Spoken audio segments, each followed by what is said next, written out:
जैसे ही उसने खिड़की पार करके कमरे में छलांग लगाई, उसकी पायल की आवाज़ खामोश फिजा में किसी नगमे की तरह गूंज उठी। कमरे में घुप अंधेरा था। वो आंखें फाड़ फाड़ कर देखने लगी ताकि उसे कुछ नजर आ सके। उसने अपने आप को दोनों हाथों से भारी भरकम लहंगा ऊपर उठा लिया था। वो दबे दबे कदमों से आगे चल रही थी कि तभी अचानक उसका पैर खिड़की के पास नीचे रखी एक मेज से टकरा गया। दर्द की एक लहर उसके पूरे वजूद में समा गई और होठों से एक सिसकारी निकली, मगर उसने जल्दी से अपने मुंह पर हाथ रख लिया, क्योंकि कमरे के अंदर बिस्तर पर लेटे व्यक्ति को वो जगाना नहीं चाहती थी और ना ही इस समय कोई बड़ा ड्रामा चाहती थी। अगर वो जाग जाता तो उसकी सारी योजना धरी की धरी रह जाती। उसे आज की रात कम से कम खामोशी से बितानी थी ताकि सुबह होते ही वो किसी नए प्लान पर काम कर सके। उसने अपने हाथ से मारकर इधर उधर टटोलना शुरू कर दिया। अचानक उसका हाथ सोफे पर पड़ा। चलो लेटने के लिए जगह तो मिली, सोचते हुए वो उसी पर धड़ाम से गिर पड़ी और अधलेटी लेट गई। दुल्हन का भारी भरकम ड्रेस उसे परेशान कर रहा था, मगर उसे कोई परवाह नहीं थी। उसने एक नज़र बेड पर सोए उस इंसान को देखा जिसे सपनों में भी खबर नहीं थी कि उसके कमरे में कोई दबे कदमों घुस आया है और आज से ही उसकी पूरी जिंदगी बदलने वाली थी। उसने अपने सिर को सोफे की पीठ पर टिका दिया और आंखें मूंद लीं। दूर कहीं से शहनाइयों की आवाज़ें आ रही थीं, मगर उसे पता था ये आवाज़ें थोड़ी देर में ही दम तोड़ देंगी, जब उन्हें पता चलेगा कि दुल्हन घर से भाग चुकी है।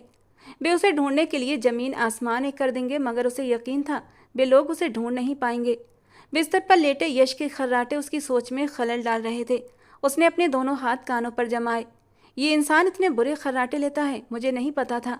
दांत किचकिचाते हुए उसने बेड पर लेटे यश को घूरा। खैर, मजबूरी में ही सही वो रात यश के कमरे में ही गुजारनी थी, वो भी बिना किसी आवाज़ के। गहरा सांस लेते हुए वो खुद को रिलैक्स करने लगी। उसके घर वाले कभी नहीं जान पाएंगे कि उसने यश के घर में शरण ली है, और यश को भी नहीं पता था कि उसने अपने गले में कैसी मुसीबत डाल ली है। उसकी शांत नींद बस कुछ ही समय की थी। अभी उसके सिर पर ऐसा तूफान आने वाला था कि उसके कानों से धुआं निकलने लगेगा। यश के बारे में सोचकर उसे उस पर तरस भी आने लगा, मगर वो मजबूर थी। उसके पास दूसरा कोई रास्ता भी नहीं था, क्योंकि वो किसी भी कीमत पर राज से शादी नहीं करना चाहती थी। वो ये बात घर वालों को समझा समझा कर थक गई थी, मगर वे अपनी जिद पर अड़े थे। लेकिन अब उन्हें अपनी जिद का अंजाम पता चल जाएगा जब उन्हें मालूम होगा कि दुल्हन शादी के दिन ही घर से फरार हो गई है। उसका बाप और भाई भूखे शेरों की तरह उसे तलाश करेंगे। उनका गुस्से से बुरा हाल हो जाएगा, मगर उनकी खोज से पहले ही वो बहुत दूर जा चुकी होगी। वो अपने दिमाग में ताने बाने बुनने लगी थी। इसी सोच में कब उसकी आंख लग गई उसे पता ही नहीं चला और वो गहरी नींद में सो गई। पता नहीं उसे सोए हुए कितनी देर हो चुकी थी कि अचानक उसे ऐसा महसूस हुआ जैसे वो पानी में डूब रही हो। उसकी आंखें खुली तो अगला दृश्य देखकर वो हैरान रह गई। यश उसके सिर के पास पानी का गिलास लिए खड़ा था।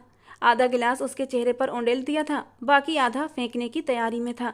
वो अचानक सोफे से उठ बैठी। यश उसे घूर रहा था। शायद वो अभी अभी सोकर उठा था, क्योंकि इस वक्त वो ढीले ढाले ट्राउजर और ब्लैक सैंडो में था, और ब्लैक सैंडो से उसके मसल्स उभर कर उसे और भी खूबसूरत बना रहे थे। उलझे बिखरे बाल जो उसके माथे पर फैले पड़े थे, उस वक्त उसकी पर्सनालिटी में चार चांद लगा रहे थे। लड़का है तो स्मार्ट, सपना ने मन ही मन सोचा। लेकिन फिर अपनी हालत देखकर उसे उस यश के बच्चे पर गुस्सा आया था, जो उसे उसने पूरा का पूरा भिगो दिया था, जबकि यश के चेहरे पर हद से ज़्यादा गुस्सा और हैरत थी। इससे पहले वो बाकी पानी भी उस पर फेंक देता, उसने जोर से उसे पीछे धक्का दिया था और वो लड़खड़ाकर फर्श पर गिरा था। वो धीरे धीरे कदम बढ़ाती उसके पास आई। उसके पायल की छन छन पूरे कमरे में गूंज रही थी, और उसकी चूड़ियों की खनक यश के कानों में किसी तपते शीशे की तरह उतर रही थी। वो झुककर उसकी ओर देखते हुए आंखों में गुस्सा भरकर बोली, ये कौन सा तरीका है मेहमानों से व्यवहार करने का? क्या तुम्हें कोई तमीज नहीं है? यश उसे देखता रह गया, फिर गुस्से से फर्श से उठा और उसके सामने खड़ा हो गया। उसने तीखी आवाज में कहा, और ये क्या बदतमीजी है? किसी शरीफ इंसान के कमरे में रात के समय घुसना कौन से संस्कारों में आता है? और ये हुलिया, जहाँ तक मुझे याद है तुम्हें तो अपनी शादी के बाद अपने पति के साथ चले जाना था, तो फिर मेरे कमरे में क्या करने आई हो? यश का गुस्सा और सवाल सुनकर वो सहम गई। ये वही सवाल था जिसका जवाब वो कल से ढूंढ रही थी। उसने हल्की आवाज़ में कहा, वो मैं रात से शादी नहीं करना चाहती, और मेरे पास कोई दूसरा विकल्प नहीं था कि रात के समय किसी सुरक्षित जगह पर पनाह ले सकूं। तुम्हारा घर मुझे सबसे सुरक्षित लगा, तुम पर कोई शक नहीं करेगा। वो अचानक मुड़ी और खिड़की का पर्दा हटाकर अपने घर की ओर देखने लगी। बाहर उसके दोनों भाई लाल चेहरों के साथ खड़े थे और गार्ड पर चिल्ला रहे थे। शायद उन्होंने उसे ढूंढ लिया होगा, और जब वो कहीं नहीं मिली होगी तो अब गार्ड पर गुस्सा निकाल रहे थे, मगर बेचारा गार्ड भी क्या करता, वो तो खिड़की से कूद कर आई थी। उसे गार्ड पर तरस आने लगा। उसने तुरंत खिड़की का पर्दा गिरा दिया। यश अभी भी उसे घूर रहा था। उसने अचानक उसका बाजू पकड़ लिया और कहा, चलो, अब भी देर नहीं हुई है, मैं तुम्हें तुम्हारे घर छोड़ाता हूँ। इससे पहले कि यश उसे धक्का देकर कमरे से बाहर निकालता, उसने जोर से अपना बाजू छुड़ा लिया और दृढ़ता से कहा, मैं किसी भी कीमत पर वहाँ वापस नहीं जाऊंगी। वे लोग मुझे मार डालेंगे। यश कहने लगा, ये बात तुम्हें पहले सोचनी चाहिए थी। अब तो मरो या जियो, मेरी बला से मेरी जान तो छोड़ो, मेरे गले क्यों पड़ रही हो। कहने लगी, तुम मेरे पड़ोसी हो, पड़ोसियों के भी कुछ हक होते हैं। मुश्किल समय में मदद करना उन हकों में शामिल है। यश ने तैश भरी नज़रों से उसकी ओर देखा और कहा, अगर पड़ोसियों के घर की इज्जत घर से भागकर घर में घुस आए तो हमारा भी हक बनता है कि उस इज्जत को बाजू से पकड़कर उनके हवाले कर दें। ये कहते ही यश ने उसे जोर से बाजू से पकड़ा और खींचते हुए कमरे से बाहर ले जाने लगा। वो खुद को पीछे धकेल रही थी, लेकिन वो आगे खींच रहा था। इसी खींचातानी में उसका लहंगा कमरे में पड़ी किसी नुकीली चीज में फंस गया और जैसे ही यश ने उसे अपनी ओर खींचा, उसका लहंगा बीच से फट गया। वो फटी फटी नज़रों से अपने बेशकीमती लहंगे को देखने लगी। यश को भी एकदम से झटका लगा। उसने उसका हाथ छोड़ दिया, जैसे उसे हालात की गंभीरता का एहसास हो गया हो। उसका चेहरा गुस्से से लाल हो गया। गुस्से में कहने लगी, तुमने मेरा इतना कीमती लहंगा फाड़ दिया। जैसे उसे यकीन ही ना हो रहा हो, यश बोला, अब ये लहंगा तुम्हारे किस काम का? तुमने कौन सा रुखसत होकर अपने राज के घर जाना है? उसने जैसे इस गंभीर स्थिति को हल्का करने की कोशिश की, जबकि सपना ने गुस्से से कहा, ये तुम्हारा प्रॉब्लम नहीं है, मैंने इसे अपनी पसंद से खरीदा था। तुम बेहद बदतमीज और जाहिल इंसान हो। यश ने तंज कसते हुए कहा, जब शादी ही तुम्हारी पसंद की नहीं तो लहंगा पसंद का क्यों खरीदा? उसने गुस्से से जवाब दिया, ये तुम्हारा प्रॉब्लम नहीं है, मैं तुम्हें अच्छे से सबक सिखाऊंगी। अब तो तुम दुश्मनी पर उतर आए हो, मगर मेरी दुश्मनी तुम्हें महंगी पड़ेगी। उसने उंगली उठाकर उसे चेतावनी दी। फिर कहने लगी, ये लो, पकड़ो मेरी कलाई और ले जाओ, छोड़ाओ मुझे मेरे घर। कौन यकीन करेगा तुम्हारा कि मैं तुम्हारे घर में पनाह लेने आई थी? मैं सबको यही कहूँगी कि शादी की रात तुमने मुझे अगवा किया, सारी रात अपने पास रखा, मेरे साथ ज़बरदस्ती की। फिर देखना मेरे भाई तुम्हारा क्या हश्र करेंगे। वे मेरी बात पर यकीन करेंगे, तुम्हारी बात पर कोई यकीन नहीं करेगा। जबकि वो हैरत से मुंह खोलकर उसे घूरने लगा। कहने लगा, एक तो चोरी, ऊपर से सीना चोरी। उसने एक जानदार कहकहा लगाते हुए कहा, ऐसा तो फिर ऐसा ही सही। उसने उसे चुनौती भरे अंदाज से देखा। चलो मेरे साथ मेरे घर, हम एक साथ ही जिएंगे और एक साथ मरेंगे। मैं अकेली नहीं मरूंगी, क्योंकि तुम मेरे भाइयों को अच्छी तरह से जानते हो। तुम्हारे आगे पीछे कोई है नहीं जो तुम्हें उनके कहर से बचा सके। वो गुस्से से दांत पीसते हुए कहने लगा, ये धमकी किसी और को देना, मैं किसी से नहीं डरता। जबकि सपना ने हंसते हुए कहा, फिर मुझसे डरो तुम, क्योंकि अब तक तुम्हारा सामना मुझ जैसी से नहीं हुआ था। वो खूंखार नज़रों से उसे देख रही थी। वो बेबसी से कहने लगा, आखिर तुम चाहती क्या हो? और यही तो वो सवाल था जो वो उसके मुंह से सुनना चाहती थी। शायद मेरी धमकी का उस पर असर हो गया है। वो धीरे धीरे उसके करीब आई और उसकी आंखों में आंखें डालकर बोली, मैं क्या चाहती हूँ? और जैसे उसने जो कुछ कहा, यश को ऐसा लगा जैसे उसके सर पर कोई धमाका हुआ हो, जिसका धुआं उसकी आंखों और कानों से निकलने लगा। उसने गुस्से में कहा, हरगिज नहीं, मैं ऐसा बिल्कुल नहीं करूँगा। ये तुम्हारी सोच है, तुमने मुझे समझ क्या रखा है? वो अचानक गुस्से में आ गया। सपना ने ठंडे लहजे में कहा, तुम्हारे पास कोई और रास्ता नहीं है, इसीलिए चुपचाप मेरी बात मान लो। यही तुम्हारी और मेरी जिंदगी के बचाव का रास्ता है। सपना ने उसके सामने ऐसी शर्त रख दी थी कि उसके लिए आगे कुआं पीछे खाई वाली स्थिति बन गई थी। लेकिन सपना जानती थी कि उसके पास उसकी बात मानने के अलावा कोई और चारा नहीं था। सपना ने मुस्कुराते हुए उसे देखा, क्योंकि वो पूरी तरह उसके शिकंजे में आ चुका था। मगर जब वो एक एक कदम चलता हुआ सपना के करीब बढ़ने लगा तो वो सहम गई और दीवार से जा लगी। अब वो बिल्कुल सपना के करीब आ चुका था। उसने अपना चेहरा सपना के चेहरे के पास किया और अचानक दोनों हाथ दीवार पर रख दिए। सपना उसके बाजुओं के बीच किसी डरी हुई चिड़िया की तरह फड़फड़ाने लगी, क्योंकि उसकी आंखों से उसके खतरनाक इरादे साफ झलक रहे थे। धीरे धीरे यश की आंखों में खुमारी उतरने लगी थी। उसके चेहरे के हाव भाव बदलने लगे। कहने लगा, मैं यश कपूर हूँ, मुझे आज तक कोई ब्लैकमेल नहीं कर सका। तुम नन्ही सी चिड़िया किस खेत की मूली हो? तुम्हें लगता है कि मैं तुम्हारी बात मानूंगा, तुम्हारी धमकियों से डर जाऊंगा? ये कहते कहते यश ने अपनी उंगलियों से उसके चेहरे के हर नक्श को बड़ी ही नरमी से छूना शुरू कर दिया। तुम मेरे सामने दुल्हन के रूप में खड़ी हो और मैं एक जवान अकेला लड़का, जिसे बैठे बिठाए ही एक मुफ्त की दुल्हन मिल गई है। पहले तो मैं जी भरकर अपने जज्बातों को सुकून पहुंचाऊंगा, जब मेरा दिल तुमसे भर जाएगा फिर तुम्हारी शर्त मानने के बारे में सोचूंगा, क्योंकि हर चीज़ की कीमत होती है। क्या चुका पाओगी तुम ये कीमत? वैसे गौर कर लो, सौदा इतना बुरा नहीं है। वादा करता हूँ तुमसे मुझसे ज़्यादा सुकून तुम्हें पहुँचाऊंगा। उसने एक आंख दबाकर बेशर्मी से कहा। आंखों में शरारत के रंग भी झलक रहे थे, जबकि सपना बुरी तरह सहम चुकी थी और अपनी सांस रोके उसकी बातें सुन रही थी। सपना ने अपने कांपते होठों को हिलाने की कोशिश की तो उसने जोर से अपनी उंगली सपना के नर्म नाजुक होठों पर रख दी और अगले ही पल यश की गर्म दहकती सांसें सपना के चेहरे को छूने लगी थीं। यश बुरी तरह बहकने लगा था और फिर थोड़ी देर बाद ही कमरे में जज्बातों का तेज तूफान। सपना एक राजघराने से संबंध रखती थी। उसके बड़े 3 भाई थे और सपना उनकी सबसे छोटी और इकलौती बहन थी। सपना के पापा एक जमींदार थे और काफ़ी सख्त मिजाज के इंसान थे।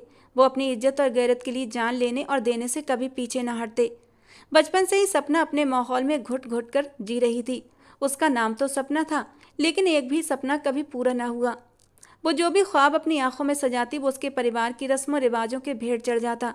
बहुत मुश्किल से सपना ने अपने घर वालों से पढ़ने लिखने की इजाज़त मांगी थी। अगर उसकी माँ उसका साथ न देती तो शायद सपना की ये ख्वाहिश परिवार के रिवाजों के तले दब जाती। लेकिन सपना की माँ ने सपना के पिता के सामने डटकर मुकाबला किया और कहा, मेरी एक ही बेटी है, मैं इसे बहुत अच्छे से पढ़ाऊंगी, लिखाऊंगी और डॉक्टर बनाऊंगी। सपना के भाइयों ने माँ के इस फैसले पर बहुत ऐतराज़ उठाया था। जब कॉलेज में एडमिशन होने वाला था, उस कॉलेज में लड़के और लड़कियां दोनों साथ पढ़ते थे। तब भी सपना की माँ अपने बेटों के सामने डट गई और बोली, मेरी बेटी कोई ऐसी वैसी नहीं है जो गलत रास्ते पर चली जाएगी, लेकिन मैं उसका सपना जरूर पूरा करूंगी। बड़ी मुश्किलों और संघर्ष के बाद उसका कॉलेज में एडमिशन हो गया, लेकिन वो ये नहीं जानती थी कि उसकी मोहब्बत उसके सपनों के बीच आ जाएगी। सपना ने बचपन से लेकर आज तक किसी मर्द की मोहब्बत नहीं देखी थी। उसके घर के मर्द हमेशा उस पर सख्त नज़र रखते थे। उन्होंने कभी भी उससे प्यार से बात नहीं की थी। उनके लिए वो सिर्फ एक बोझ थी जो कभी भी उनकी इज्जत को मिट्टी में मिला सकती थी। इसलिए उन्होंने कभी उस पर ध्यान नहीं दिया था। लेकिन जब उसे प्रेम की मोहब्बत मिली तो उसे लगा कि इस दुनिया में प्यार से ज़्यादा खूबसूरत जज्बा कोई और नहीं। उसने प्रेम के लिए अपने परिवार की रस्मों से बगावत करने की ठान ली, क्योंकि मोहब्बत का फूल सख्त पहरों में भी खिल उठता है और उसकी खुशबू चारों ओर फैल जाती है। सपना ने भी अपने परिवार से बगावत करने का फैसला कर लिया था और प्रेम को पाने के लिए किसी भी हद तक जाने को तैयार थी। लेकिन न जाने उसकी किस्मत में क्या लिखा था, या शायद मोहब्बत को पाना इतना आसान नहीं होता। सपना के भाइयों को किसी तरह इस मोहब्बत की भनक पड़ गई, क्योंकि उन्होंने कॉलेज में भी उसके पीछे जासूस छोड़ रखे थे। जब वो प्रेम से छुप छुप कर मिलती थी तो उन्हें इसका पता हो गया। एक दिन वो नीम के पेड़ की छांव में प्रेम के साथ बैठी उसकी मोहब्बत भरी बातें सुन रही थी कि अचानक कॉलेज के गेट के बाहर एक गाड़ी रुकी। उसमें से हट्टे कट्टे मर्द निकले जो सपना के भाई थे।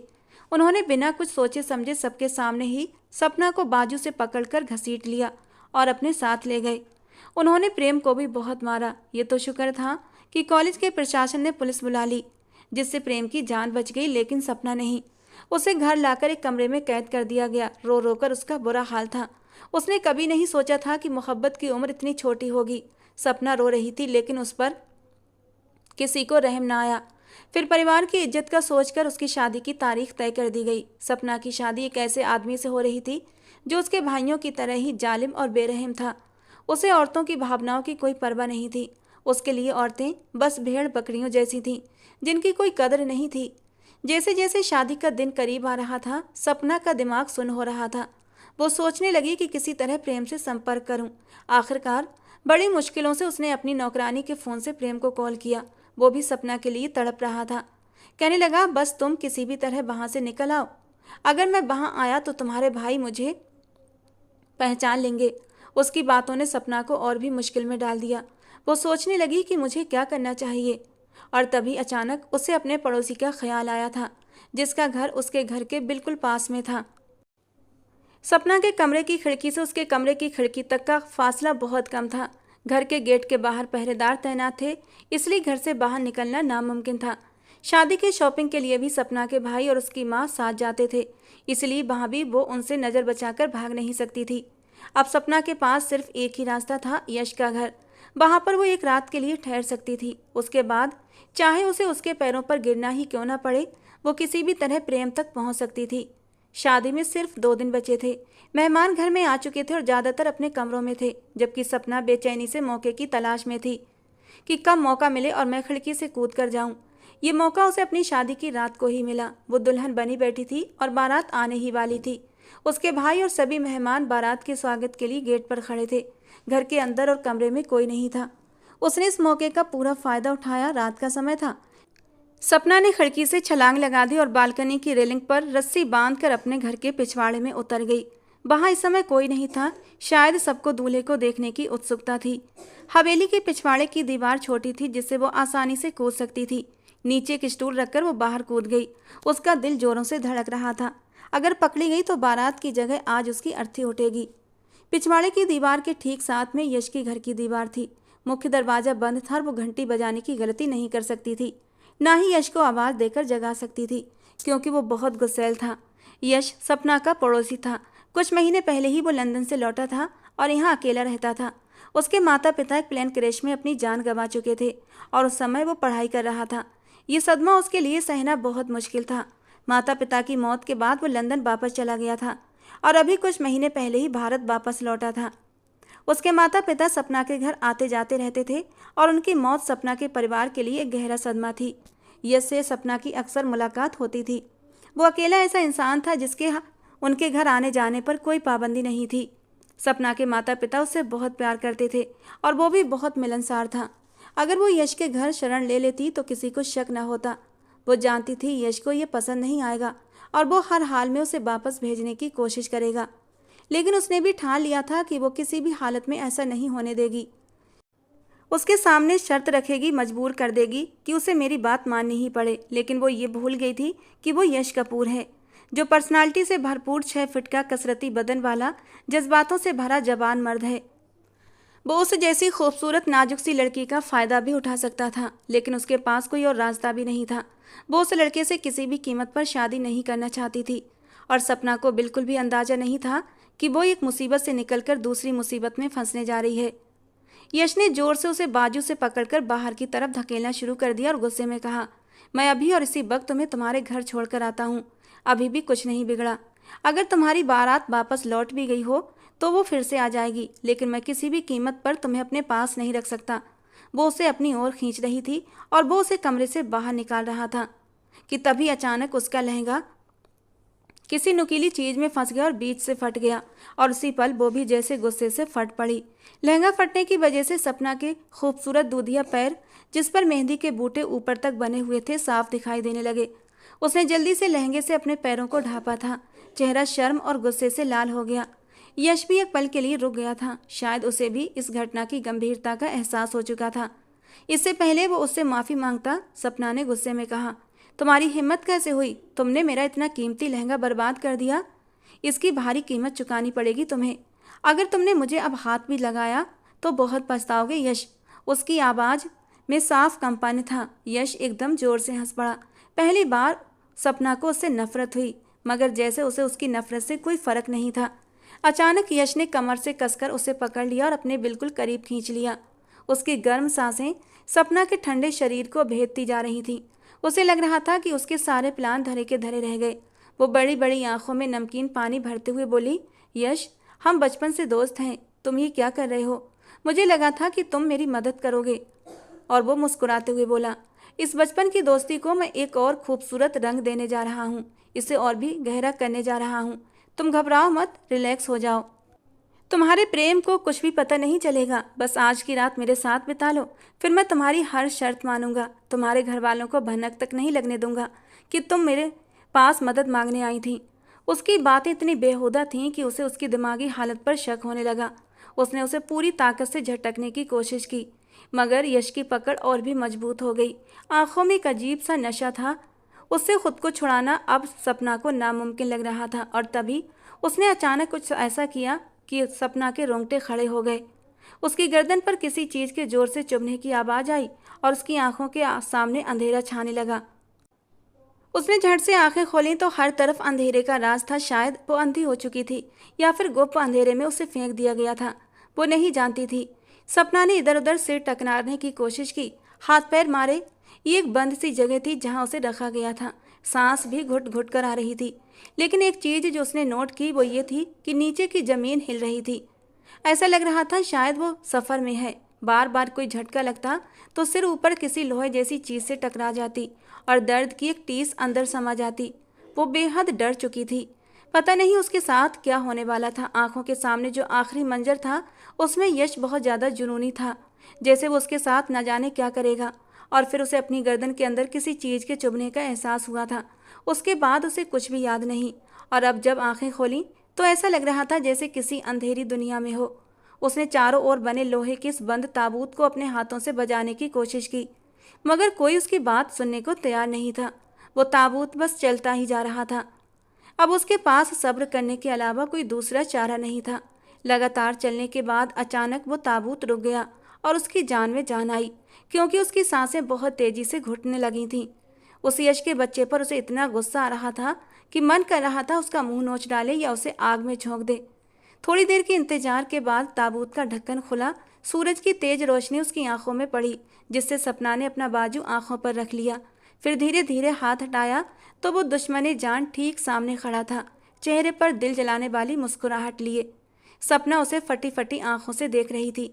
वो सूरज की रोशनी और उसके बीच आकर खड़ा हो चुका था, जिससे रोशनी सीधे उसकी आंखों पर नहीं पड़ रही थी। वो गुस्से से तिलमिलाती उसे देखने लगी। उसने अपना हाथ आगे बढ़ाया ताकि वो उसका हाथ पकड़कर डिग्गी से बाहर आ सके, जो शायद उसकी अपनी गाड़ी थी। मगर सपना ने उसकी मदद पर लानत भेजी और खुद ही छलांग लगाकर बाहर आ गई। उसने सराहनीय नज़रों से सपना को देखा और कहा, अरे तुम तो किसी सुपर हीरोइन से कम नहीं हो, फिर भी तुम्हें मेरी मदद की ज़रूरत पड़ गई। ये तो हैरानी की बात है। उसने जैसे तंज कसा। सपना ने गुस्से में कहा, ये क्या बदतमीजी है? तुम मुझे कहाँ लेकर आए हो और तुमने मेरी गर्दन में क्या चुभोया था? उसने अपनी गर्दन छुई, जिससे अभी भी हल्का हल्का दर्द हो रहा था। वो मुस्कुराते हुए सपना की ओर देखने लगा और बोला, तुम्हारी मदद करने का ये मेरा अपना स्टाइल है। होश में रहते हुए तुम्हें उस घर से निकालना बहुत खतरनाक था, क्योंकि तुम लड़कियां बहुत जल्दी हंगामा मचा देती हो। तुम्हारे साथ साथ मेरी जान को भी खतरा था, क्योंकि तुम्हारे बॉडीगार्ड सामने ही खड़े थे। इसीलिए मजबूरी में मुझे तुम्हें बेहोश करके बोरी में डालकर डिग्गी में रखना पड़ा। वो हैरानी से मुंह खोले उसे देखे गई। क्या तुमने मुझे बोरी में डाला? अगर मैं मर जाती तो? मेरा दम घुट जाता तो? ये सोच कर ही उसे घुटन महसूस होने लगी थी। उसने जल्दी से अपने गले पर हाथ रखा और लंबी लंबी सांसें अंदर बाहर लीं, जबकि यश उसकी इस हरकत पर खिलखिलाकर हंसने लगा और बोला, जब मुझे ये डर हुआ कि तुम मर सकती हो तो मैंने तुम्हें बोरी से निकालकर डिग्गी में डाल दिया। लेकिन अब न तुम्हारी जान को कोई खतरा है और न तुम्हारी जिंदगी को। तुम आज़ाद हो, अपने आशिक के साथ जहाँ चाहो भाग सकती हो। सपना ने तिरछी नज़र से उसे घूरा और तंज करते हुए कहा, अचानक से इतनी मेहरबानी की क्या वजह है? पहले तो बड़े धमका रहे थे मुझे, कहते थे कि तुम एक लड़की हो, खूबसूरत हो, तुमने दुल्हन का जोड़ा पहना है और तुम्हें मेरे साथ सुहागरात मनानी है, वगैरह वगैरह। ये कहते ही उसकी नज़र बेख्तियार अपने शादी के जोड़े पर गई। मगर ये क्या, शादी का जोड़ा तो उसके तन से गायब था। अचानक उसे जोर से चक्कर आया और वहीं सड़क पर गिरने को थी। सदमे से उसका हाल बुरा हो गया था, क्योंकि उसके जिस्म पर वो दुल्हन का लहंगा नहीं बल्कि उसकी कोई टी शर्ट और नीचे ढीला ढाला ट्राउजर था। उसे अपनी आंखों पर यकीन न आया कि वो इतना बेहुदा और बदतमीज निकलेगा। सपना ने गुस्से से जलती हुई नज़रों से उसे देखा और वो शरारत से मुस्कुराने लगा। फिर कहने लगा, पहले मैंने तुम्हें उसी भारी भरकम लहंगे में उठाने की कोशिश की थी, मगर तुम्हारे वजन से तो ज़्यादा भारी वो था। न जाने तुम लड़कियां इतना वजन कैसे उठा लेती हो। उल्टा वो उसे सवाल करने लगा और वो अब तक सदमे से उसे ही देख रही थी, और जब सदमे से थोड़ा बाहर निकली तो गुस्से से चीख कर बोली, तुम्हारी हिम्मत कैसे हुई मुझे बेइज्जत करने की? तुमने मुझे इस हालत में देखने की हिम्मत कैसे की? जबकि वो हंसते हुए बोला, शुक्र मनाओ कि सिर्फ कपड़े बदलकर तुम्हें नया ड्रेस पहनाया है, वरना मैं चाहता तो बहुत कुछ। उसने बात अधूरी छोड़ दी थी और वो शर्म और गुस्से से लाल पड़ गई। इससे पहले वो उस पर और चिल्लाती वो बोल उठा, ज़्यादा शर्माने या गुस्सा करने की ज़रूरत नहीं है। मैंने कमरे की लाइट बंद कर दी थी। अब बताओ अपने उस बॉयफ्रेंड का एड्रेस, ताकि मैं तुम्हें उसके हवाले कर सकूं और तुम्हारी जैसी मुसीबत से मेरी जान छूटे। ये कहते ही उसने गाड़ी का दरवाज़ा खोला और सपना को बैठने का इशारा किया। सपना ने भी अब उससे बहस करना बेकार समझा और गाड़ी में बैठ गया। हालांकि उसका चेहरा गुस्से से फूल चुका था और सपना का ये फूला फूला चेहरा देखकर यश के होठों को एक हल्की सी मुस्कान ने छुआ था। बताया तो तुम्हें, मैंने लाइट ऑफ कर दी थी, तुम्हें देखा तक नहीं। अब इतना मुंह मत फुलाओ और बताओ तुम्हें कहाँ जाना है। उसकी सफाई देने के बावजूद भी सपना का मूड खराब ही रहा, मगर अब उसकी मदद तो उसे लेनी ही थी। तो क्या कर सकती थी, मजबूरी में गधे को भी बाप बनाना पड़ता है। पहले अपना मोबाइल दो मुझे, उसे कॉल करनी है। उसने चुपचाप अपना फ़ोन निकाला और सपना को दे दिया, जैसे वो भी जल्द से जल्द उससे पीछा छुड़ाना चाहता हो। सपना ने जल्दी से प्रेम का नंबर डायल किया और फ़ोन कान से लगा लिया। हर घंटी के साथ सपना का दिल जोर से धड़क रहा था, जैसे अभी सीने से बाहर निकल आएगा। इससे पहले कि उसका दिल बाहर आ जाता, फ़ोन उठा लिया गया था। उसने जल्दी से बिना रुके कहा, प्रेम, मैं सपना बोल रही हूँ, अपने घर से भाग आई हूँ, किसी की मदद ली है, प्लीज़ जल्दी से यहाँ आ जाओ, या फिर बताओ तुम कहाँ हो, मैं तुम्हारे पास आ जाती हूँ। वो इतनी बेचैन थी कि उसकी बात सुने बिना ही सवाल पर सवाल किए जा रही थी, मगर जो आवाज़ फ़ोन की दूसरी तरफ से आई, जो शायद सपना के कानों में पड़ी, उसे सुनकर लगा जैसे आसमान उसके सिर पर गिर पड़ा हो। वो अपनी ज़िंदगी का सबसे बड़ा जुआ हार चुकी थी। आंखों में बेइंतहा हैरत थी। अचानक फ़ोन उसके हाथ से छूटकर गोद में गिर पड़ा, क्योंकि फ़ोन पर तो यश उसका चेहरा देखकर चिंता में पड़ गया। कुछ देर तक वो यूं ही साकित बैठी रही। फिर उसने सपना की आंखों के आगे चुटकी बजाई और कहने लगा, सपना, सपने से बाहर आ जाओ। ऐसा भी क्या था फ़ोन के अंदर कि तुम्हारे सिर के अंदर बम फट रहे हैं? मुझे भी तो बताओ, तुम्हारा प्रेमी तुम्हें खुद लेने आएगा या मुझे छोड़ना पड़ेगा? सपना ने चौंक कर उसकी ओर देखा। नहीं, दरअसल मैं उसके घर का एड्रेस जानती हूँ। तुम प्लीज़ गाड़ी चलाओ, मैं खुद उसके पास जाना चाहती हूँ। उसने खुद को सामान्य रखते हुए यश से कहा। फ़ोन पर जो भी बात उसने सुनी थी उसका जिक्र यश से नहीं किया। वो पहले खुद जाकर जानना चाहती थी कि आखिर उसने मेरे साथ ऐसा क्यों किया। उसने मुझसे मोहब्बत के वादे किए थे, मुझे इतनी ताकत दी थी कि मैं सबसे लड़कर उसके पास पहुंचने वाली थी। यश कहने लगा, कोई तो बात हुई है, क्या उसने तुम्हें पहचानने से इनकार कर दिया? उसकी जबान सपना के जलते पर तेल का काम कर रही थी। अपनी जबान को लगाम दो और जो कहा है वही करो। इसके बाद तुम चले जाना, बस मुझे उसके घर तक छोड़ दो। इसके बाद न मैं तुम्हें जानती हूँ न तुम मुझे। उसने इतने दो टूक लहजे में कहा कि वो एकदम खामोश हो गया और बिना कुछ बोले गाड़ी चलाने लगा। लगभग 1 घंटे की दूरी के बाद गाड़ी एक फ्लैट के सामने रुकी। वो प्रेम के घर का पता जानती थी, क्योंकि कॉलेज से एक दिन आधी छुट्टी पर वो उसे अपना घर दिखाने ले गया था। पूरे रास्ते वो खामोश रही थी। यश बार बार उसका चेहरा देखता, कुछ बोलने के लिए मुंह खोलता और फिर चुप हो जाता। उसे लगा था कि कुछ ना कुछ गड़बड़ तो जरूर है कि वो इस तरह चुप हो गई है। उसकी सारी एक्साइटमेंट उड़न-छू हो गई थी। जब गाड़ी रुकी तो सपना ने यश की ओर देखा और कहा, अब तुम वापस जा सकते हो और मैं तुम्हारा ये एहसान कभी नहीं भूलूंगी। तुमने मुझे बहुत बड़ा फेवर दिया है। अगर ज़िंदगी में कभी भी तुम्हें मुझसे कुछ मांगना पड़े तो बिना झिझक मांग लेना, क्योंकि मैं किसी का एहसान नहीं रखती। यश उसकी तरफ देखकर मुस्कुराने लगा और बोला, मेरे लिए तो तुम्हारी खुशी ही मायने रखती है। जिस प्रेम के लिए तुमने इतने जोखिम उठाए, यकीनन वो तुम्हें धोखा तो नहीं दे सकता, है ना? उसने जैसे उसे तसल्ली मांगी थी या खुद को तसल्ली देने के लिए ये शब्द बोले थे। वो तल्खी से मुस्कुरा दी और कहा, जाहिर है वो मुझसे बहुत प्यार करता है और मेरा इंतजार कर रहा है। अब मैं चलती हूँ और तुम वापस चले जाओ। ये कहते ही वो गाड़ी से उतर गई। चाल में साफ लड़खड़ाहट थी, मगर उसने यश के सामने अपना भेद नहीं खोला। वो नहीं चाहती थी कि वो उसकी नज़रों में शर्मिंदा हो जाए। वो जानती थी अब उसके पास वापसी का कोई रास्ता नहीं था। अगर वापस चली भी जाती तो उसके भाई उसे मार डालते।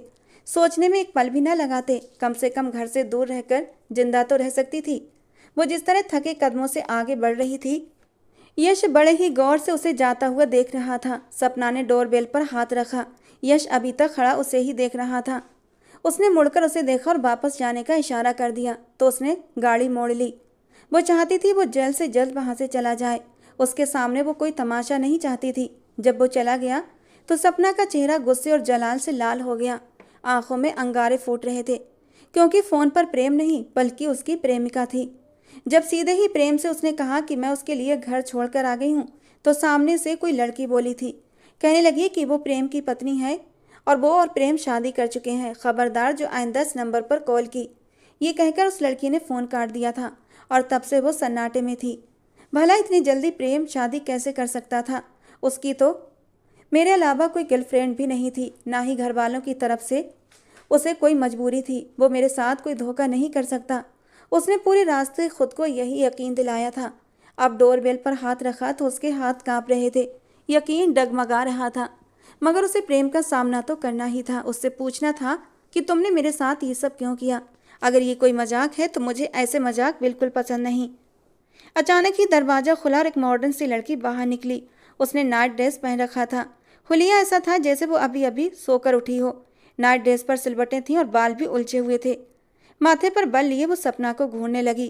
कौन हो तुम और यहाँ क्या लेने आई हो? मैं सपना हूँ और मैं प्रेम से मिलने आई हूँ, हटो मेरे रास्ते से, सपना ने घमंड से कहा और उसे कंधे से पकड़कर पीछे धकेला। वो बेहद दुबली पतली लड़की थी, एकदम से लड़खड़ा गई, गिरते गिरते बची। मगर उसे कोई परवाह नहीं थी। वो इस कदर गुस्से में थी कि जो भी सामने आता उसे कुचल कर रख देती। उसने फ्लैट के अंदर जाते ही प्रेम को आवाज़ें लगाना शुरू कर दी। वो लड़की सपना के पीछे पीछे भागने लगी। तुम में मैनर्स हैं या नहीं, जो किसी के भी फ्लैट में घुसी जा रही हो? तुम्हारा दिमाग तो ख़राब नहीं हो गया? कौन हो तुम? निकलो यहाँ से। वो उस पर चिल्ला रही थी, मगर सपना भी उस पर चिल्लाकर अपनी एनर्जी बर्बाद नहीं करना चाहती थी। मुझे सिर्फ और सिर्फ प्रेम से मिलना है। वो मेरे साथ ऐसा कैसे कर सकता है भला? शायद ये कोई मजाक है, मगर ये लड़की इस फ्लैट में क्या कर रही है? सामने ही कमरे का दरवाज़ा खुला था। वो बिना दस्तक दिए कमरे में बड़े धड़ल्ले से दाखिल हो चुकी थी और सामने का दृश्य देखकर तो उसकी आत्मा तक कांप गई। यूं लग रहा था जैसे सामने उसकी ही लाश पड़ी हो, क्योंकि उसकी मोहब्बत का कत्ले आम हो चुका था। भरोसे की धज्जियां उड़ चुकी थीं।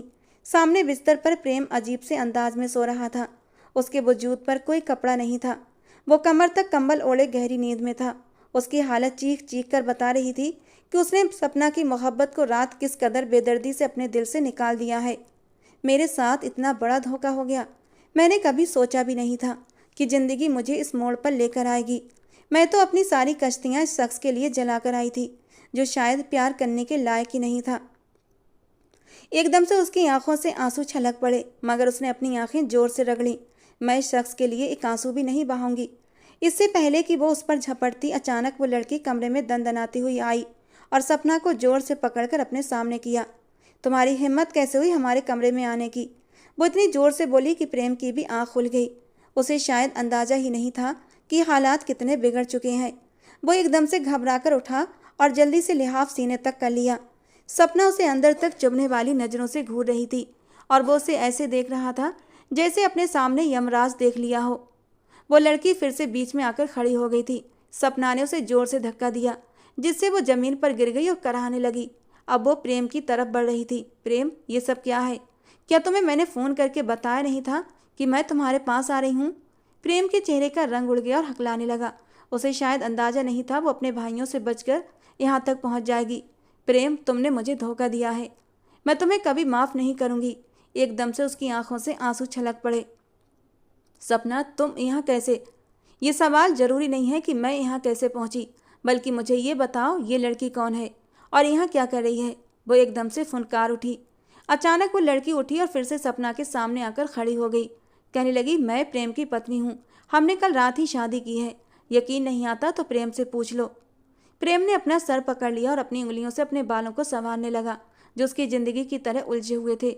वो अब तक बेयकीन नज़रों से प्रेम को देख रही थी। वो उसके मुंह से इकरार सुनना चाहती थी कि उसने ऐसा क्यों किया। अगर उसे किसी और से शादी करनी ही थी तो मुझसे मोहब्बत के दावे क्यों किए? मगर वो लड़की उसे धक्के देकर कमरे से बाहर निकालने लगी। कहने लगी, जाओ, दफ़ा हो जाओ यहाँ से, हमें डिस्टर्ब मत करो। उसके धक्के से सपना का सिर दीवार से टकराया और उसे जोर का चक्कर आया था। इससे पहले वो जमीन पर गिरती, प्रेम ने जल्दी से उठकर उसे थाम लिया। कहने लगा, सपना, तुम ठीक तो हो ना? चलो मैं तुम्हें सब कुछ बताता हूँ। वो जैसे होश खो बैठा था। कहने लगा, रागनी, तुम पीछे हटो, मैं इस हालात को खुद संभालूंगा। रागनी उसे घूरते हुए बोली, इसे बताओ कि तुम मुझसे शादी कर चुके हो और इसे अपनी ज़िंदगी से निकाल कर बाहर करो। तुम सिर्फ मेरे हो। उस लड़की की बात सुनकर सपना का गुस्सा और भी बढ़ गया। वो प्रेम की तरफ पलटी और उसे जोर से झटका दिया। मैंने कहा, दूर रहो मुझसे। मैं मरी नहीं हूँ, बस थोड़ा सा खून ही निकला है। और वैसे भी किसी के धोखा देने से कोई मर तो नहीं जाता। अगर तुम्हें लगता है कि मैं तुम्हारे पैरों में गिरकर अपनी मोहब्बत की भीख मांगूंगी तो तुम सरासर गलत हो। ये सच है, मैंने अपनी सारी कश्तियाँ सिर्फ और सिर्फ तुम्हारे लिए जला दी थीं। उस शख्स के लिए जिसे मोहब्बत शब्द का मतलब तक नहीं पता, उस पर मैंने अपनी पूरी मोहब्बत लुटा दी। मगर ये मेरी ज़िंदगी की सबसे बड़ी भूल थी। मैं तुम्हें कभी माफ़ नहीं करूँगी। मगर जाते जाते सिर्फ एक बात का जवाब चाहती हूँ। आखिर तुमने मेरे साथ ऐसा क्यों किया?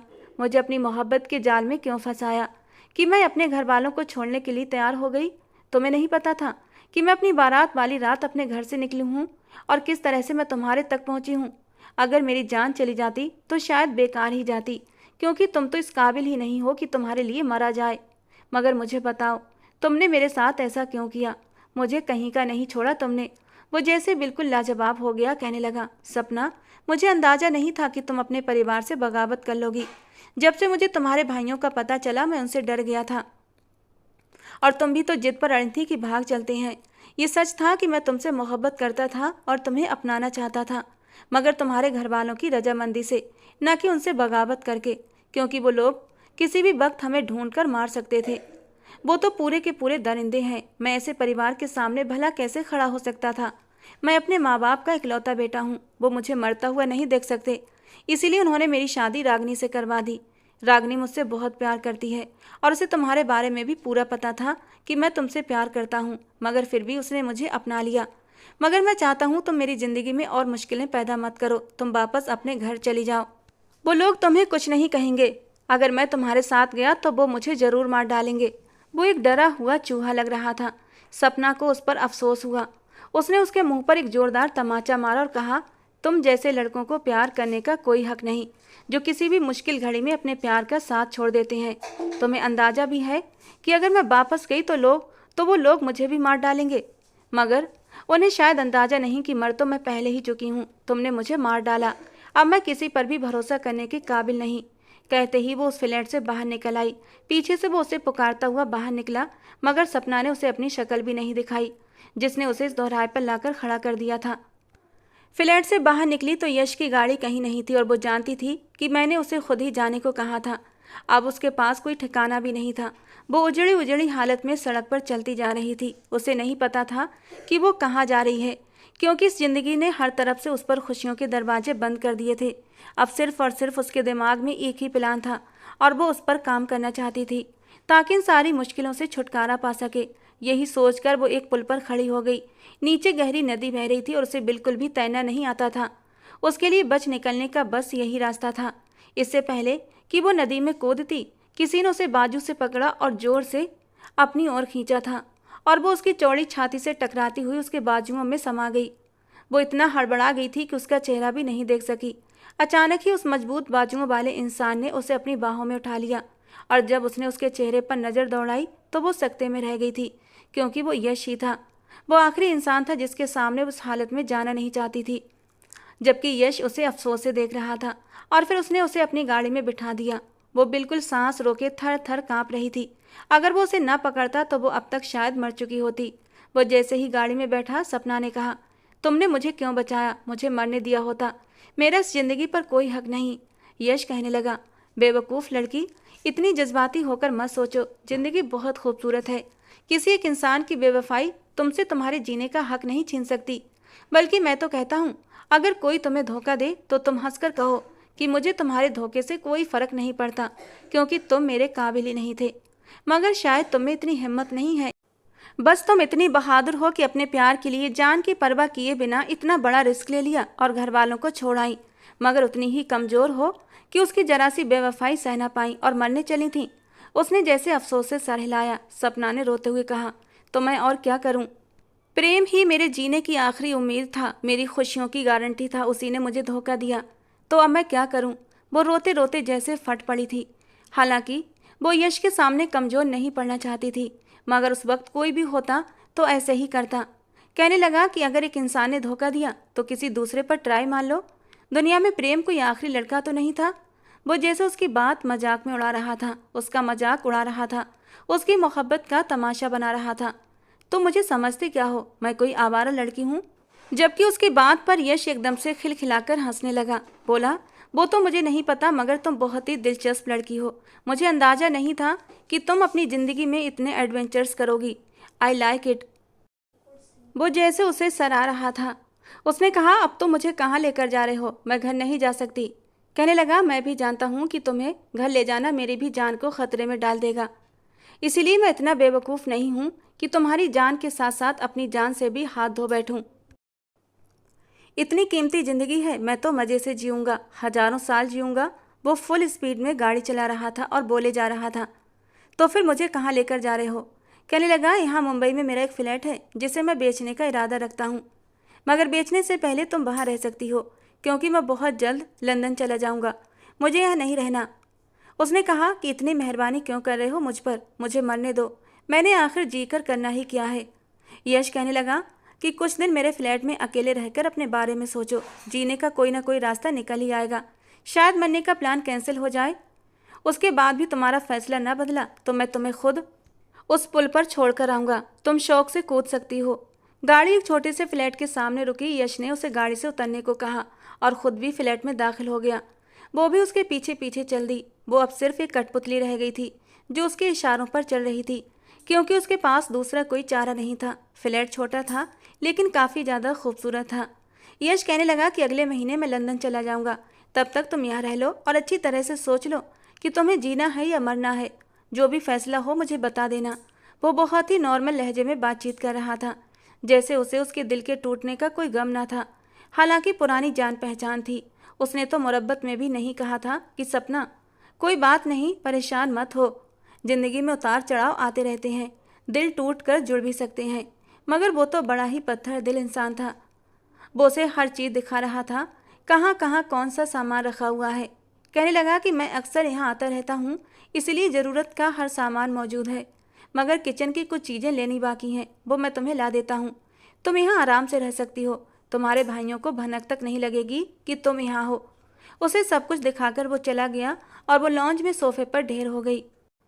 उसका सारा गम आंसुओं की सूरत में बाहर आ रहा था। उसने ज़िंदगी में पहली बार मोहब्बत की थी और पहली बार अपनी मोहब्बत को हासिल करने के लिए इतनी बड़ी मुश्किल से गुजरी, मगर मोहब्बत भी न मिली। दिल टूटना तो बनता ही था। यश के आने से पहले वो बहुत ज़्यादा रो चुकी थी और उसके आने तक गहरी नींद भी सो गई। जब आँख खुली तो बाहर अंधेरा फैल चुका था। शायद वो बहुत देर तक सोती रही। किचन से खटपट की आवाज़ें आ रही थी। झाँक कर देखा तो यश शायद कुछ बना रहा था। वो अभी तक वापस नहीं गया था। उसे देखकर मुस्कुराया और कहने लगा, यकीनन तुम अपने दिल का गुबार हल्का कर चुकी हो और तुम्हारा दिमाग बहुत कुछ ठंडा हो चुका होगा। तो मैं एक अच्छा सा डिनर करवाता हूँ, तुम पुरसुकून हो जाओगी, क्योंकि मैं बहुत अच्छा खाना बनाता हूँ। वो बहुत आम से लहजे में उससे बात कर रहा था, जैसे कुछ हुआ ही ना हो। तुम अभी तक वापस नहीं गए? कहने लगा, ये मेरा अपना ही घर है, जब तक चाहूँ यहाँ रह सकता हूँ। क्या तुम्हें कोई प्रॉब्लम है? एक तो तुम्हें मुफ्त का नौकर मिल गया, ऊपर से तुम उसे भगा रही हो। और वो न चाहते हुए भी तल्खी से मुस्कुरा दी। उसने कहा, हाँ हाँ, जाना तो मुझे चाहिए, ये तुम्हारा अपना घर है, तुम रहो यहाँ मज़े से। यश कहने लगा, अरे माइंड मत करो, मैं ऐसा ही हूँ, बड़ी से बड़ी बात को मामूली समझने वाला। क्योंकि ज़िंदगी में मुझे इस कदर ट्रेजेडीज़ का सामना करना पड़ा कि अब कोई भी बड़ा हादसा मुझे प्रभावित नहीं कर सकता। एकदम से उसका लहजा गमगीन हो गया और वो कुछ देर तक वहीं सन्न खड़ी देखती रही। वो जानती थी कि वो किस हादसे की बात कर रहा है। यश के माँ बाप 7 साल पहले एयर क्रैश में मौत की नींद सो चुके थे। उसने अकेले ही ये गम अपने दिल पर झेला था। उसके नज़दीक सपना का गम क्या मायने रखता था। वो खामोशी से कुर्सी पर बैठ गई और वो उसके सामने डिनर सजाने लगा। कहने लगा, 7 साल पहले मैं भी तुम्हारे वाले फेज़ में था, लेकिन मैंने मरने के लिए पुल पर चढ़ने का चुनाव नहीं किया था, बल्कि बहुत सारी स्लीपिंग पिल्स खा ली थी, क्योंकि मुझे पानी से डर लगता है। मगर शायद मेरी किस्मत अच्छी थी या बुरी कि मैं बच गया, क्योंकि ज़िंदगी मेरी लिखी हुई थी, उतना ही मैंने जीना था। और तुम्हें भी यही कहता हूँ कि जज्बात में आकर कोई भी गलत फैसला मत करो। तुम्हारा गम मेरे गम के मुकाबले में कुछ भी नहीं। तुम कुछ दिनों बाद अपने प्रेम को भूल चुकी होगी और फिर अपने अतीत को याद करके मुस्कुराओगी कि कैसे इंसान के लिए मरने का सोचा। वक्त के साथ इंसान की सोच मजबूत होती है और अतीत में बेवकूफ़ियों की गई गलतियाँ उसे हंसने पर मजबूर करती हैं। इसीलिए कह रहा हूँ, 1 महीना यहाँ रहो, अपने ठंडे दिमाग से सोचो कि तुम्हें आगे क्या करना है। अगर तुम घर नहीं जाना चाहती तो तुम्हारे सामने एक बहुत बड़ी ज़िंदगी पड़ी है। उसने कहा कि वो मुझे ढूंढ ही लेंगे, मैं उनसे ज़्यादा देर छिप नहीं सकती। उनके हाथों में भी तो मुझे मरना ही है, इसीलिए मैंने सोचा अपने आप ही मर जाऊं। और वो कुछ लम्हे उसे देखता रहा। कहने लगा, इसका मतलब है कि तुम जीना चाहती हो। मरने का फैसला तुमने सिर्फ अपने घर वालों के डर की वजह से लिया था। वो जैसे उसके दिल की बात भाप गया था। कहने लगा, एक तरीका है घर वालों से हमेशा की फरार का। उसने कहा, कौन सा? कहने लगा, पहले 1 महीना खुद प्लान करो, तुम्हें करना क्या है। अगर तुम्हारा कोई भी प्लान कामयाब ना हुआ तब मैं तुम्हें बताऊंगा। तुम यहाँ बैठो, खाओ पियो, ऐश करो। मैं 1 महीने बाद मिलने आऊँगा तुमसे और पूछूंगा कि क्या प्लान है। अगर तुम्हारा कोई प्लान ना हुआ तो फिर तुम्हें मेरी बात पर गौर करना होगा जिंदा रहने के लिए। और वो बस उसे खामोशी से देखती रही, क्योंकि उसका माइंड इस वक्त बिल्कुल ब्लैंक था। वो ये कहकर चला गया और वो अपने टूटे दिल के साथ इस फ्लैट में रह गई।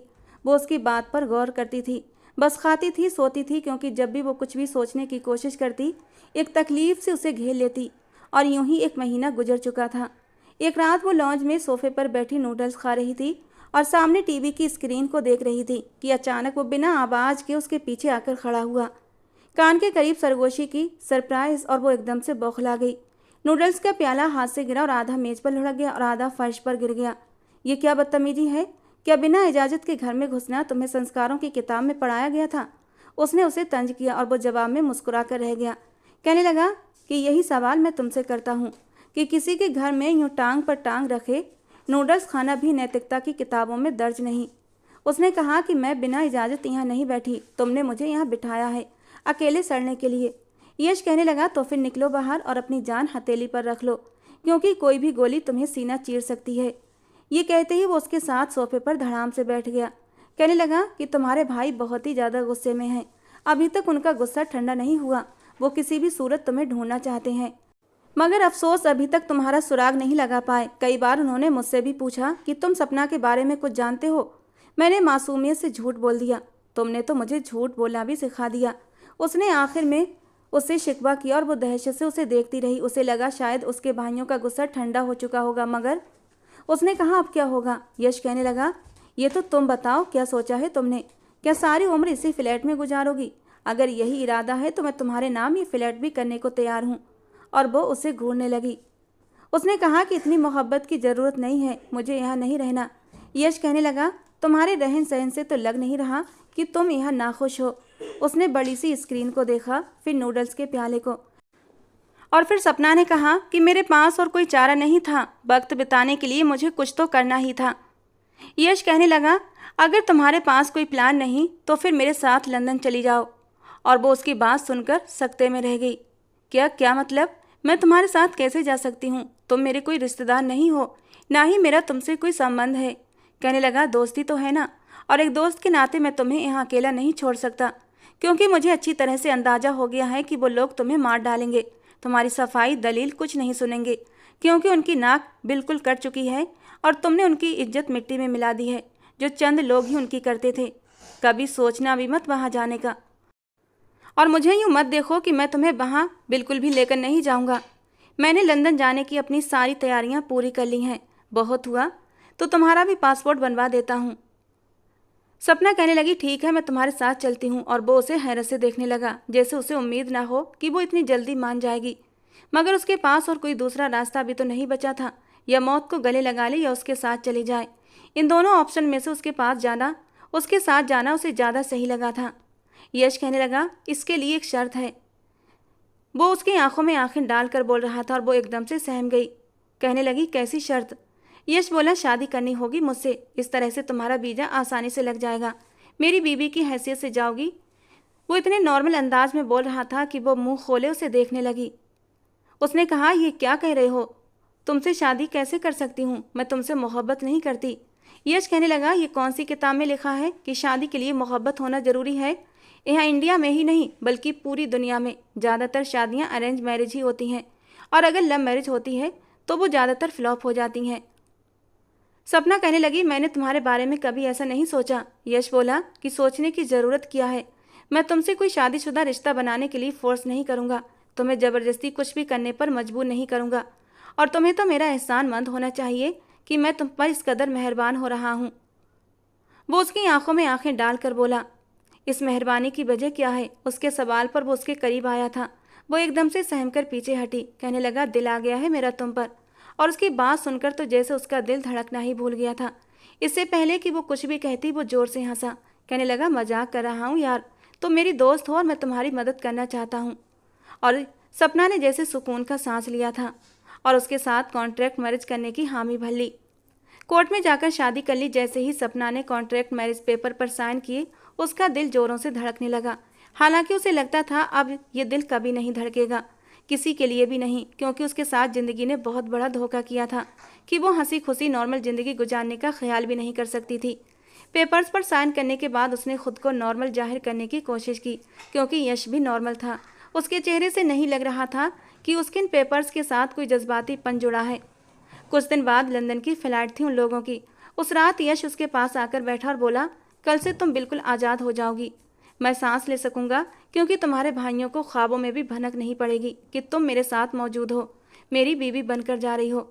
उसने उसकी आंखों में आंखें डालकर कहा, यश तुम्हें डर नहीं लगता? तुमने मुझ जैसी लड़की को क्यों चुना? तुम्हें तो कोई भी लड़की मिल सकती थी। कहने लगा, तुम में क्या बुराई है? वैसे भी तुम्हारी मदद करना चाह रहा हूँ। तो क्या लंदन जाते ही तुम ये कॉन्ट्रैक्ट मैरिज ख़त्म कर दोगे? वो उसकी आंखों में देखने लगा, फिर बोला, ये तो तुम पर डिपेंड करता है क्योंकि मैं तो अपनी बात से फिरने वाला नहीं। वो उसकी आंखों में देख रहा था जैसे अंदर तक झांक रहा हो। उसे पहली बार उसकी नज़रों में कुछ अनोखा सा दिखा, कुछ ऐसा जो वो उससे छुपा रहा था। कह दो जो कहना चाहते हो। अचानक उसने उसके दोनों हाथ थाम लिए और कहा, तुमसे शादी करने से पहले जो बात मैंने तुमसे कही थी वो मजाक था, और जिसे मैंने मजाक में उड़ा दिया था वो मजाक नहीं था। मैं सच में तुम्हारे लिए फीलिंग्स रखने लगा हूँ। मुझे नहीं पता ये कैसी फीलिंग्स हैं, मगर ये मुझे रातों को सोने नहीं देती। तुम्हारे पास होता हूँ तो तुम्हारे पास से उठने को दिल नहीं करता। तुमसे दूर जाता हूँ तो हर वक्त तुम्हारे बारे में सोचता हूँ। मैं नहीं जानता मोहब्बत क्या होती है, कैसी होती है, लेकिन अगर ये मोहब्बत है तो फिर मैं सर से पैर तक उसमें डूब चुका हूँ। तुम्हारे लिए ये रिश्ता कॉन्ट्रैक्ट मैरिज होगा, मगर मेरे लिए ये कुछ और बन चुका है, कुछ ऐसा जिसे मैं मरते दम तक निभाना चाहता हूँ। मगर तुम पर कोई जोर जबरदस्ती नहीं, न कोई कैद है। तुम जब चाहो इस पेपर्स को फाड़कर फेंक सकती हो, मगर मैं इसे कभी ख़त्म नहीं करूँगा। ये वो यश तो न था जिसे वो जानती थी। वो तो न जाने कितनी परतों में लिपटा एक रहस्यमय इंसान था। उसका ये खुलासा सुनकर वो बिल्कुल सन्न रह गई, खामोशी से उसके पास से उठ गई, क्योंकि वो पहले से ही बहुत टूट फूट का शिकार थी। अभी शायद किसी भी नए रिश्ते में बंधना नहीं चाहती थी। अगली सुबह सपना उसके साथ लंदन की फ्लाइट से चल पड़ी थी। वो भी खामोशी से उसके पहलू में बैठा था। शायद सपना किसी पहल का इंतजार कर रहा था। फ्लाइट बादलों के ऊपर उड़ रही थी। तब सपना ने उसे कहा, यश, जो तुम सुनना चाहते हो शायद मैं कभी ना कह सकूं, क्योंकि एक औरत जब एक बार मोहब्बत के मैदान में हार जाती है तो फिर दोबारा उस मैदान में उतरने से पहले 1000 बार सोचती है। इसीलिए मुझे वक्त चाहिए। मैं अभी किसी भी मोहब्बत पर भरोसा नहीं कर सकती। यश उसकी तरफ देखकर मुस्कुराया। सपना का हाथ अपने हाथों में थाम लिया।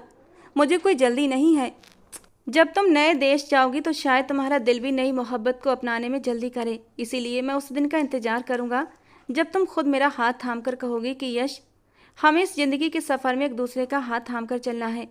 उसने अपनी पकड़ उसके हाथ पर मजबूत कर दी और जैसे उसके दिल को भी अपनी मुट्ठी में कैद कर लिया। मगर वो इस कॉन्ट्रैक्ट मैरिज को लव मैरिज में बदलने के लिए वक्त देना चाहती थी। उसने सुकून से अपना सर यश के कंधे पर टिका दिया था और यश ने भी उसके करीब होते हुए उसे अपने बाहों के घेरे में समेट लिया था और उसके माथे पर होंठ रखकर उसे अपने होने का यकीन दिलाया था।